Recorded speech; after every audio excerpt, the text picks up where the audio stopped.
Ito ay bagay o kagamitan na nagbibigay liwanag, karaniwang nakakabit sa kuryente upang maaninagan ang kapaligiran sa oras ng dilim. Ilan? Correct? Bakil, oh. Sino bakil? Basta B. Lego yung man-explain. Number 6. Ito ay isang hayop na may pakpak, balahibo at nangingitlog, nakakalipad at karaniwang umaawit o naglalabas ng tunog. Matatagpuan sa himpapawid o mga puno. Ken unay sa mano. Kasaman B. Very good. Dos lang, correct pa. Number 7. Ito ay bilugang bagay na naglalaman ng hindi pa ipinapanganak na batang anak ng mga babaeng ibon, isda o reptilya. Reptile sa mga crocodile. Redondo daw te.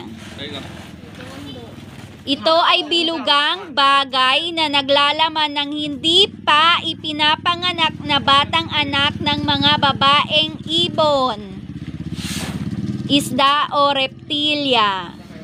Ada atras lang, Mari. Kosa man? Kosa? Ay, el una.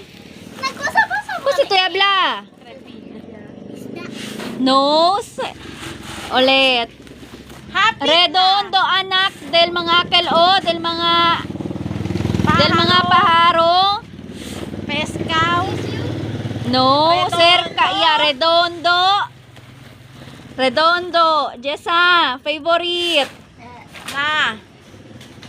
Paborito namin di Yunis. Kosabi? Kosa? Ablas to das? Okay.